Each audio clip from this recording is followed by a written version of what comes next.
Okay, students, today I am going to tell you about the Dalton's atomic theory. Dalton's atomic theory is based on the atoms. According to Dalton, he said everything, whatever the given substance is a metal, is a compound, or anything whatever we have, that is made up of only atoms.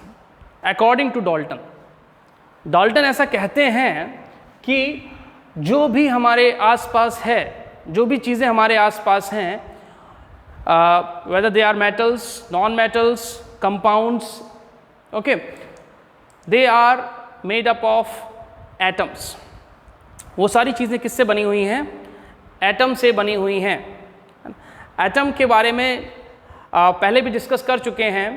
Atom is the smallest particle of matter.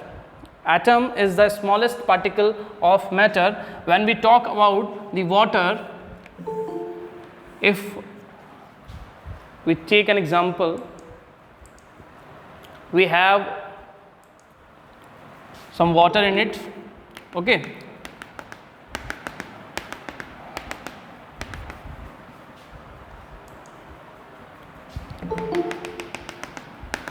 This is water. And water is a compound, okay. Its chemical formula is H2O. So water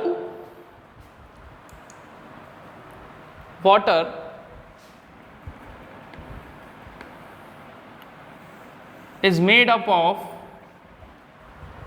two elements. These two elements are, first is hydrogen and second is oxygen. Water is made up of two elements, first is hydrogen and second is oxygen. When these two elements combined in a fixed ratio, then we get H2O. Okay, जब ये दोनों element एक fixed ratio में combine होते हैं, एक fixed ratio of mass में combine होते हैं, then we get water, H2O. Okay, so here water is made up of two atoms. First is hydrogen, second is oxygen. Okay, यहाँ पर जो water है वो दो एलिमेंट्स के कॉम्बिनेशन से बना है, हाइड्रोजन एंड ऑक्सीजन. डाल्टन भी ऐसा ही कहते हैं.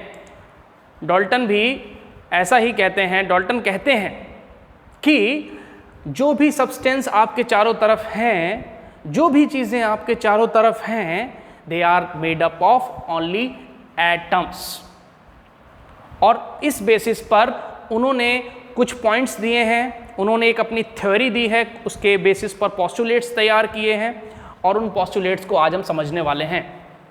ओके, उससे पहले मैं आपको एक और बताता हूँ. जैसे water is a compound. Another example is like gold. If we have a piece of gold,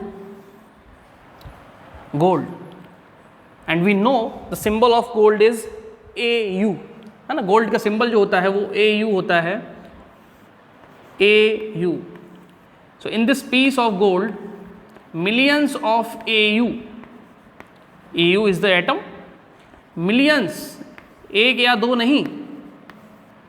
अगर इतना बड़ा आपका पास गोल्ड का पीस है तो उसमें मिलियंस एटम्स होंगे, बहुत सारे एटम्स होंगे, है ना. किसके होंगे? सारे गोल्ड के एटम्स, है ना. सारे एटम्स किसके होंगे? गोल्ड के. तो this shows that everything around us is made up of atom. Atom is the extremely small, very very small, tiny particles. आप उसको बोल सकते हैं कि इतना छोटा है कि वो हमें आंखों से नजर नहीं आता. एटम बहुत छोटे हैं, है ना. फिर आप ये सोच रहे होंगे कि हम इनके बारे में बात क्यों कर रहे हैं. If atoms are not visible to us, so why we are talking about atoms. Atoms के बारे में बात इसलिए हो रही है because we know everything is made up of atom अगर आपके पास एक चौक है तो चौक भी किससे बनी है? एटम से। अगर आप एटम की प्रॉपर्टीज को डिस्कस नहीं कर पाएंगे, एटम की प्रॉपर्टी को नहीं समझ पाएंगे, तो आप चौक की प्रॉपर्टी को कैसे समझेंगे? ओके अगर आप उस छोटे से पार्टिकल के बारे में नहीं जानते हैं जिससे वो सब्सटेंस बना है, तो आप पूरे सब्सटेंस के बारे में नॉलेज नहीं रख पाएंगे। एक डेली लाइफ पर बेसिस एग्जाम्पल है, आपने एक बहुत बड़ा सा घर बनाया है, और घर बनता है ब्रिक से, है ना, ईंटों से घर बनाया है हमने, ब्रिक से घर बनाया हुआ है। ओके तो ब्रिक से जो घर बना है हमारा, ईंटों से, वो घर, उसमें सबसे स्मॉलेस्ट जो पार्टिकल की बात अगर हम करेंगे तो वो है ब्रिक, है ना, ईंटों से घर बना है पूरा, बहुत सारी उसमें ब्रिक लगी हुई हैं, बहुत सारी। अब यहाँ पर हम सिर्फ ब्रिक के बारे में अगर नहीं जानते हैं, ब्रिक की प्रॉपर्टीज़ के बारे में नहीं जानते हैं, तो फिर हमें ये पता नहीं चलेगा आपका जो घर है वो स्ट्रॉन्ग बना है या वो बहुत वीक है। अगर आपकी ब्रिक जो है वो स्ट्रॉन्ग है तो घर भी क्या है? स्ट्रॉन्ग है। और ब्रिक जो है वो आपकी अगर कमज़ोर है तो घर भी आपका कैसा है? कमज़ोर। तो हमें इसके बारे में जानना पड़ेगा। We have to study about the smallest particle, हमें उसके बारे में समझना पड़ेगा, उसके बारे में पढ़ना पड़ेगा। Okay children, are you getting my point? समझ रहे हैं आप मेरे बारे में, मैं क्या कह रहा हूँ? आप समझ रहे हैं इस चीज़ को? मैं यहाँ कहने की कोशिश कर रहा हूँ क्योंकि हमें एटम के बारे में जानना है, एटम को पढ़ना है, और उसी पर डाल्टन ने अपनी थ्योरी दी है जिसको हम आप पढ़ने वाले हैं कि डाल्टन ने क्या क्या पॉइंट्स रखे एटम के ऊपर। Okay so let's move towards the theory of Dalton. क्या थ्योरी थी इनकी एटम के लिए? First point, everything around us is made up of matter. Atom, हमारे पास जितनी भी चीज़ें हैं आसपास, जो भी है, chalk, duster, pen, pencil, mobile phone, whatever, okay, वो सब किससे बना हुआ है? एटम से बना हुआ है। तो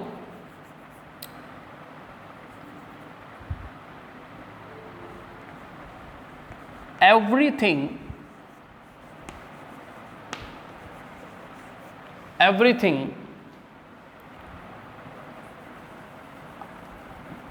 around us is made up of atom. Okay, so we can say that atom is the building block of the matter. पूरे मैटर को बनाने में जो सबसे छोटा पार्टिकल यूज हुआ है दैट इज एटम, है ना। Second point, atom is individual. Atom is individual. It means atom can neither be created nor destroyed. Atom is indivisible means atom can neither be created nor destroyed.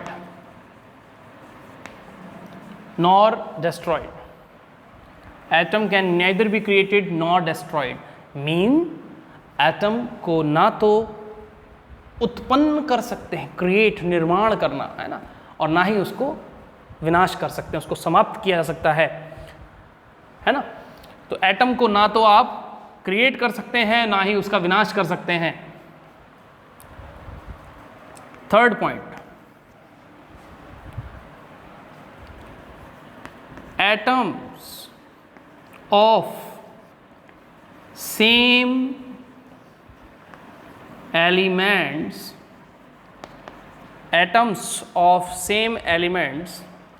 are identical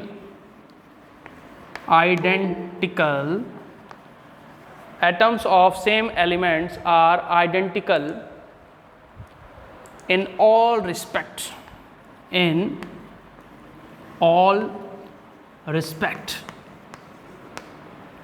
okay. Fourth point, atoms of same elements are identical in all respect. इसको समझने की जरा आप कोशिश करें.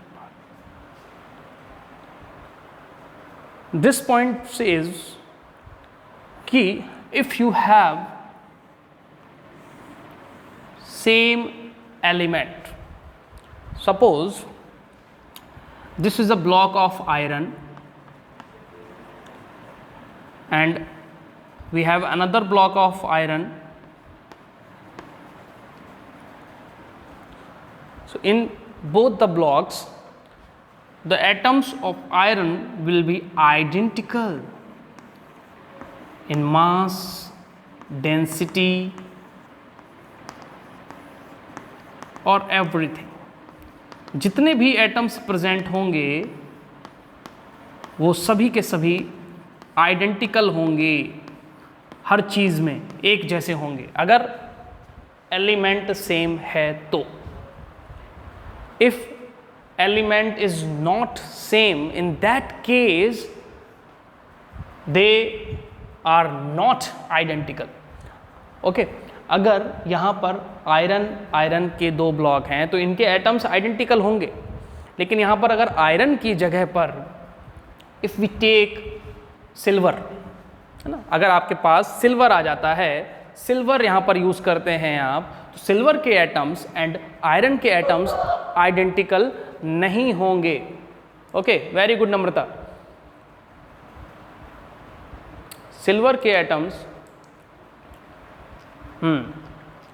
और आपके iron के एटम्स जो होंगे वो आइडेंटिकल नहीं होंगे. Very good. The symbol of silver is Ag. Yes, good. The symbol of silver is Ag.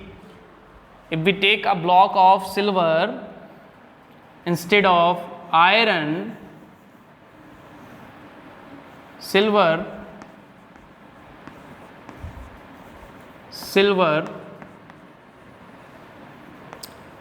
atoms are not identical. Silver के एटम्स और आयरन के एटम्स जो हैं वो आइडेंटिकल नहीं होंगे. ये दोनों आइडेंटिकल नहीं होंगे क्योंकि ये एटम्स अलग हैं और ये एटम्स अलग हैं, ऐसा डाल्टन ने कहा. He was right. सच है वो कि सिल्वर और आयरन के एटम्स आइडेंटिकल नहीं होंगे. अगर आप सेम साइज के सिल्वर का पीस ले लें और उतने ही साइज का आप आयरन का पीस लें, विच इज हैवियर, कौन सा भारी होगा? भारी कौन सा होगा? Answer me. Yes, very good Shalini. Iron भारी होगा, आयरन हैवी होगा. सिल्वर इतना हैवी नहीं होगा. देखने में दोनों जो हैं एक ही साइज के हैं पीस, लेकिन आयरन का पीस हैवी है. इसका मतलब यह है कि उसका एटम का जो मास है वो भी कैसा है? मास के टर्म में अगर बात करते हैं तो मास ज़्यादा निकलना चाहिए एटम का, है ना.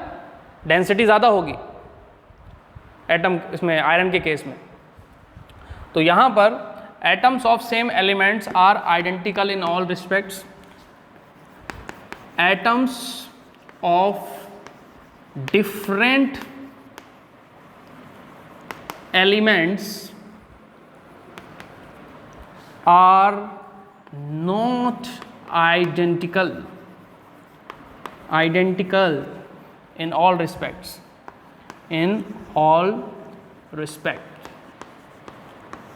इस पॉइंट को समझिए आप. ये कह रहे हैं कि अगर एटम्स अलग अलग एलिमेंट के लिए जाएं तो वो आइडेंटिकल नहीं होंगे, है ना, जैसा कि मैंने आपको समझाया अभी. अगर एटम्स सेम एलिमेंट्स के लिए जाते हैं तो वो आइडेंटिकल होंगे. इन 4 पॉइंट्स को आप नोट कीजिए. फर्स्ट पॉइंट क्या कह रहा है कि जितनी भी चीज़ें हमारे आसपास हैं, everything around us is made up of atom atom is the smallest particle of matter. You can say that atom is the smallest particle of matter. atom सबसे छोटा पार्टिकल है मैटर का. Okay, you can add this line in this point. Atom is the smallest particle of matter. Atom is the smallest particle of matter. Atom is the smallest particle of matter. सबसे छोटा particle, सबसे small particle कौन सा है? वो atom है. और matter आप सभी जानते हैं. मैटर आपके आसपास जितनी भी चीज़ें हैं वो सब मैटर में ही काउंट की जाती हैं. सब कुछ मैटर है. ठीक है. Now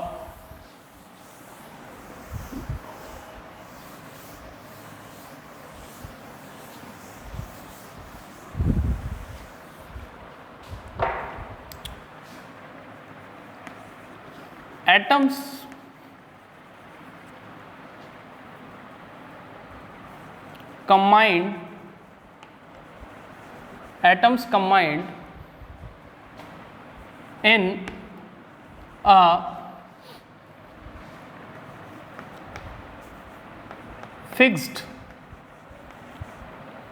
combined in a fixed proportion by mass to form atoms combine in a fixed proportion by mass to form a compound. Very important postulate. कह रहे हैं कि atoms combine in a fixed proportion by mass to form a compound. मतलब ये वाला जो point है, this is based on the law of constant proportion. Law of constant proportion, law of definite proportion, law of fixed proportion जो आप पहले पढ़ चुके हैं, उसमें भी ऐसे ही कहा गया है कि atoms always combined in a fixed proportion by mass to form a compound. जब भी कोई कंपाउंड बनता है, जब भी whenever a compound is formed, in that compound elements always combined in a fixed ratio. अब वाटर की जब बात करते हैं, यहाँ पर 2 एटम्स हाइड्रोजन के और 1 एटम किसका है? ऑक्सीजन का, है ना. 2 एटम हाइड्रोजन के हैं, 1 एटम ऑक्सीजन का है. और वाटर के फॉर्मूले में हमेशा जब भी वाटर बनेगा 2 हाइड्रोजन के एटम लिए जाएंगे और 1 ऑक्सीजन का एटम लिया जाएगा. आपके पास 100 ऑक्सीजन के एटम्स पड़े हुए हैं, ऑक्सीजन गैस, है ना. मैं आपको बताता हूँ कि वाटर बनता कैसे. लैब में अगर बनाना हो, बहुत डेंजरस रिएक्शन होती है. अगर आप हाइड्रोजन और ऑक्सीजन को मिक्स कर देंगे तो बहुत ज़्यादा हीट इवॉल्व हो जाएगी और वो नुकसान कर सकती है. लेकिन फिर भी ये रिएक्शन करा ली जाती है स्पेसिफिक कंडीशंस में. अगर हाइड्रोजन गैस को और ऑक्सीजन गैस को मिक्स किया जाता है तो वाटर बनता है. हाँ, समझ रहे हैं आप? वाटर तब बनता है जब हाइड्रोजन और ऑक्सीजन को आपस में मिलाया जाता है. ये भी अनबैलेंस्ड है, ये बैलेंस नहीं है, अनबैलेंस्ड रिएक्शन है यहाँ पर. इसको बैलेंस करने के लिए यहाँ पर 2 लगा दीजिए और यहाँ पर भी 2 लगाइए. अब ये बैलेंस्ड है. ठीक है. ये सब आप 10th में सीखेंगे, फिर आगे की क्लासेस में सीखेंगे. अभी वाटर इस तरह से बनता है.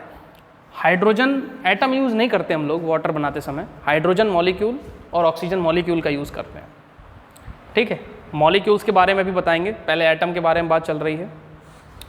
तो जब भी कोई कंपाउंड बनता है, जब भी कोई कंपाउंड बनेगा, उसमें एटम्स जो आपस में कंबाइन होंगे वो एक फिक्स्ड प्रोपोर्शन में कंबाइन होते हैं, एक फिक्स्ड रेशियो में कंबाइन होते हैं. ठीक है. नेक्स्ट पॉइंट, अगर आप आगे की बात करते हैं, एक और इसमें पॉइंट आता है कि एटम्स जो कंबाइन हो रहे हैं, एक दूसरे से कंबाइन हो रहे हैं, है ना, the relative number and kinds of atoms are constant. ये भी ध्यान रखना पड़ेगा, the relative number and kinds of atom are constant, are constant.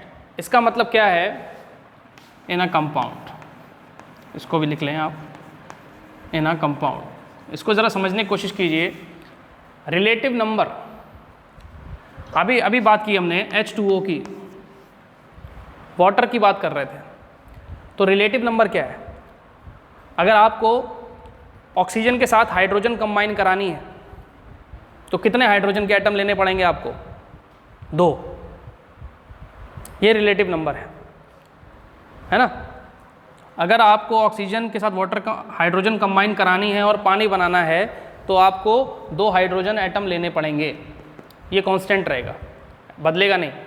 अब पानी का फॉर्मूला बदल नहीं जाता है, आप पानी कहीं का भी ले लें, है ना, पानी आप रिवर का ले लें, सी का ले लें, लेक का ले लें, बाल्टी का ले लें, कहीं का भी ले लें, पानी आप किधर का भी ले लें, फॉर्मूले में कोई चेंज नहीं आता, है ना। ये सब एटम्स जो हैं वो कांस्टेंट रहते हैं, और ये भी नहीं है कि वाटर के फॉर्मूले में H की जगह कुछ और आ जाएगा, वो भी चेंज नहीं होगा। H की जगह H रहेगा, O की जगह O रहेगा। ये कह रहे हैं कि रिलेटिव नंबर्स, है ना, and kinds of atom, kind मतलब प्रकार, एटम का प्रकार भी नहीं बदलेगा। हाइड्रोजन है तो हाइड्रोजन ही रहेगा, और ऑक्सीजन है तो ऑक्सीजन ही रहेगा, ठीक है, ये कांस्टेंट रहते हैं। तो ये थे आपके डाल्टन्स एटॉमिक थ्योरी के कुछ पॉइंट्स, बहुत इंपॉर्टेंट पॉइंट्स थे, बहुत इंपॉर्टेंट थ्योरी है। आई होप आप सभी को समझ में आई होगी, ठीक है। आप इसको 1 से 2 बार पढ़ें। कभी कभी क्या होता है, एक बार में चीज़ें समझ में नहीं आती हैं, है ना, तो आप उसको दोबारा पढ़ें, अपने आप समझ में आएगी चीज़ें। 1 से 2 बार पढ़ें तो चीज़ें अपने आप समझ में आती हैं। चलिए, अब डाल्टन्स की एटॉमिक, जो डाल्टन की थ्योरी है, after this theory will discuss about the atom. अब एटम के ऊपर ही चल रहे हैं, पूरा फोकस हमारा एटम पर ही है इस समय, है ना, एटम के बारे में ही बात हो रही है। तो जैसा कि आप सभी जान चुके हैं, atom is the smallest particle of matter. Okay, atom is the smallest particle of matter. Matter का स्मॉलेस्ट पार्टिकल जो होता है वो क्या होता है? एटम। सबसे छोटा पार्टिकल, शालिनी नो प्रॉब्लम, कुछ भी अगर छूट गया है वीडियो दोबारा देखिएगा, आपको मिलेगा। I will send this video to you related to this topic, no problem, ठीक है। So when we talk about the atom, simply you say it is a building block of matter. It is a building block of matter. Okay, it is a building block of matter. Atom.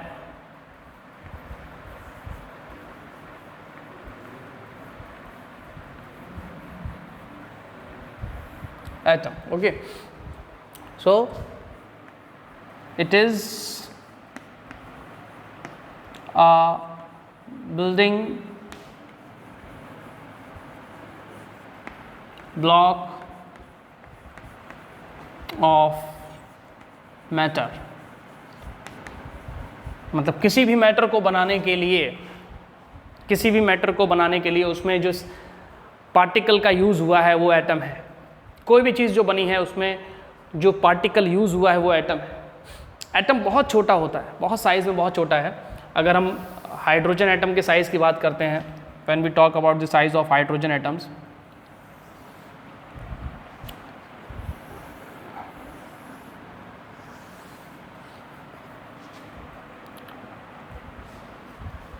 the size of hydrogen atom is always measured in nanometer. because hydrogen is too small. Due to its small size, its size always measured in nanometer. Size of atom is measured in nanometer, nm, nanometer. सबसे छोटा जो atom है वो है hydrogen atom. Hydrogen atom सबसे छोटा atom माना जाता है ना. हाइड्रोजन एटम को हम सबसे छोटा एटम मानते हैं. नेटवर्क इशू हो सकता है अगर आपके पास वीडियो नहीं आ रहा है. ओके, तो हाइड्रोजन एटम का जो साइज़ होता है, अगर उस साइज़ को आप मेज़र करें तो बहुत छोटा होता है नैनोमीटर में. आप सोच रहे होंगे सर ये नैनोमीटर क्या होता है, तो याद रखें 1 मीटर इक्वस टू 10 की पावर 9 नैनोमीटर. 1 मीटर में 10 की पावर 9 नैनोमीटर होते हैं. ओके, 1 मीटर में 10 की पावर 9 नैनोमीटर होते हैं. ये आपको याद रखना पड़ेगा. एटम ऑफ हाइड्रोजन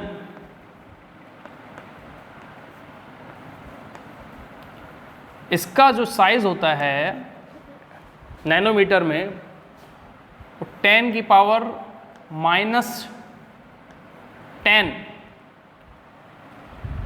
अगर आप निकालें तो 10 की पावर -10 मीटर में निकलेगा.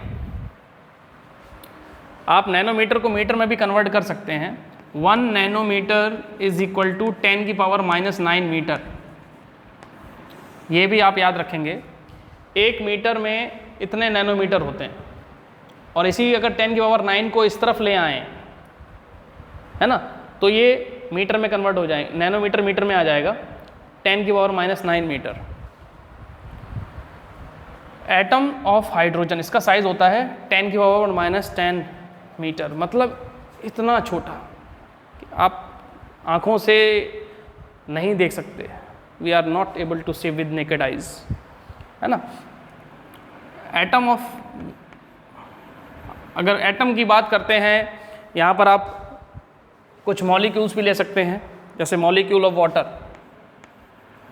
मॉलिक्यूल ऑफ वाटर, क्योंकि वाटर में एटम्स नहीं होते, वाटर में मॉलिक्यूल होता है. एटम्स कंबाइन हो चुके होते हैं वहाँ पर, हाइड्रोजन और ऑक्सीजन, और वो मॉलिक्यूल के फॉर्म में आ जाते हैं. उसका साइज़ 10 की पावर -9 मीटर की रेंज का होता है. 10 की पावर -9 मीटर की रेंज का होता है. और grain of sand, grain of sand, बालू का पार्टिकल वो देखा होगा आपने, आंखों से दिख भी जाता है. कुछ दिखते हैं, कुछ नज़र नहीं आते. सबसे छोटा पार्टिकल जो होता है 10 की पावर -4 मीटर की रेंज का होता है. ओके, ये छोटे छोटे पार्टिकल्स हैं. ग्रेन ऑफ सैंड से मिलकर बनती है आपकी ब्रिक, ईंट, जो बहुत ज़्यादा छोटी होती है.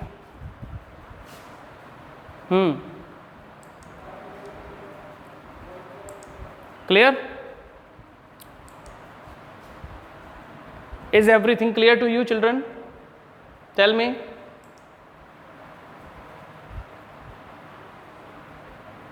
Is everything clear to you? Okay, good, Monty. समझ में आ रहा है कि एटम जो है it is the building block of matter. Matter जो बना है वो किससे बना है? एटम से. एटम बहुत छोटा होता है, और उसके साइज़ को अगर मेज़र करें हम तो नैनोमीटर में मेज़र करते हैं. नैनोमीटर इज़ द स्मॉलेस्ट, और इससे भी छोटी यूनिट्स होती हैं, लेकिन it is very small unit, है ना. बहुत छोटी यूनिट होती है नैनोमीटर. मीटर तो बहुत बड़ी है, नैनोमीटर बहुत छोटी होती है ना. 1 नैनोमीटर इक्वल्स टू 10 की पावर -9 मीटर. ये आप याद रखेंगे, याद रहेगा तो ज़्यादा बेटर है. अब साइंटिस्ट बर्जीलियस आ गए और उन्होंने एटम्स के सिंबल्स के बारे में बताया, लेकिन उससे पहले डाल्टन जो थे उन्होंने एटम्स को रिप्रेजेंट करने के लिए कुछ सिंबल्स का यूज़ किया है। वो सिंबल्स आप भी देख लीजिए, इनको आप डाल्टन सिंबल ऑफ एलिमेंट कहते हैं, है ना, डाल्टन सिंबल।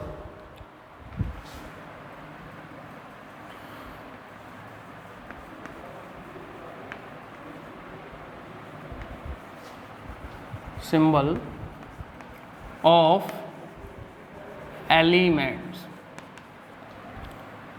डाल्टन ने क्या सिंबल दिए? किसी भी एलिमेंट को रिप्रेजेंट करने के लिए डाल्टन ने कुछ स्पेसिफिक सिंबल्स का यूज़ किया है। वो सिंबल क्या थे? उन्होंने किस एलिमेंट को किस तरह से, आज जो मॉडर्न टाइम में सिंबल्स कुछ अलग हैं, लेकिन डाल्टन के जो सिंबल्स थे वो अलग टाइप के सिंबल्स थे। तो वो सिंबल्स देखते हैं। उन्होंने हाइड्रोजन को ऐसे रिप्रेजेंट किया, ये हाइड्रोजन का सिंबल है, this is the symbol of hydrogen. Okay, this is the symbol of phosphorus,